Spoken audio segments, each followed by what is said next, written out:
नमस्कार, मी अमया तुमचे सर्वांचे नवीन व्हिडिओमध्ये स्वागत करते। तर आज आपण संभाजीनगरला आलो आहोत।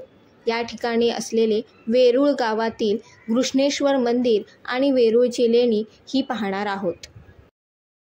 घृष्णेश्वर मंदिर हे प्राचीन मंदिर असून भगवान शिवाला समर्पित आहे। वेरूळच्या लेण्यांपासून अवघ्या 1.5 किलोमीटरच्या अंतरावर हे मंदिर वसलेले आहे। 12 ज्योतिर्लिंगांमधील शेवटचं ज्योतिर्लिंग म्हणून या मंदिराचा उल्लेख करण्यात येत आहे। शिवपुराण, स्कंदपुराण, रामायण, महाभारत या ग्रंथात या मंदिराचा उल्लेख दिसून येतो। घृष्णेश्वर मंदिराला भेट देण्यासाठी मी दादरवरून देवनागरी ट्रेन पकडून सकाळी 4च्या सुमारास संभाजीनगर रेल्वे स्थानकावरती पोचलो। रेल्वे स्थानकाच्या बाहेरून खूप साऱ्या ऑटो ह्या संभाजीनगर बस स्टँडला जात असतात। पर पर्सन 20 रुपये देऊन आम्ही ऑटो पकडली। सकाळची पहिली बस ही वेरूळ गावात 5 वाजताची आहे। तिचं तिकीट पर पर्सन 40 रुपये आहे। ही बस तुम्हाला मंदिराजवळ सोडते। रोडच्या बाजूलाच फ्रेश होण्यासाठी भक्त निवास आहे। त्याचप्रमाणे अनेक प्रकारच्या हॉटेलची सुविधा सुद्धा करण्यात आली आहे। तसेच पार्किंगची सुविधा सुद्धा उत्तम आहे। लवकर फ्रेश होऊन मंदिरात दर्शनासाठी निघालो। सकाळी लवकर गेल्यामुळे दर्शनासाठी आम्हाला हार्डली 1.5 तासाचा कालावधी लागला। छान असे दर्शन झाले, मन प्रसन्न झाले। दर्शन झाल्यानंतर आम्ही छान असा नाश्ता केला आणि त्यानंतर ठरवलं की मंदिरापासून 1.5 किलोमीटरच्या अंतरावर असलेले वेरूळची लेणी म्हणजेच एलोरा केव्ज पाहण्यासाठी निघालो। त्या ठिकाणी पोचण्यासाठी चालत 20 मिनिटे लागतात। जर तुम्हाला ऑटोने यायचं असेल तर पर पर्सन 10 रुपये घेतले जातात। सह्याद्रीच्या 7 माळा पर्वतरांगेतील डोंगरकड्यात साधारणतः 5व्या ते 10व्या शतकाच्या कालखंडात कोरलेल्या एकूण 34 केव्ज आहेत। त्यामध्ये 1 ते 12 बौद्ध धर्माच्या, 13 ते 29 हिंदू धर्माच्या आणि 30 ते 34 ह्या जैन धर्माच्या लेण्या आहेत। 1951 साली भारत सरकारने या केव्जना राष्ट्रीय स्मारक म्हणून घोषित केले। त्यानंतर त्यांना भारत सरकारच्या पुरातत्व विभागाकडे सोपवण्यात आले। केव्ज नंबर 16 ही राष्ट्रकूट राजवंश नरेश कृष्णा यांनी बांधली आहे। कैलास मंदिर जगातील सर्वात अद्भुत स्थापत्य कला आहे। ते द्रविडी शैलीचे मंदिर म्हणून ओळखण्यात आले आहे। हे मंदिर खडक कापून बांधण्यात आले आणि ते वरच्यापासून खालपर्यंत तयार करण्यात आले।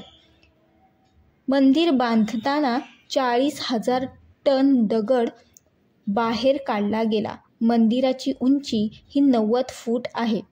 खुल्या मंडपात समोर नंदी आणि विशाल हत्ती स्तंभ आहेत। हे काम भारतीय स्थापत्यशास्त्र कौशल्याचा अद्भुत नमुना आहे।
घृष्णेश्वर ज्योतिर्लिंग मंदिर आणि एलोरा केव्ज हे पाहण्यासाठी व्हिडिओच्या माध्यमातून तुम्हाला कसा वाटला नक्की सांगा.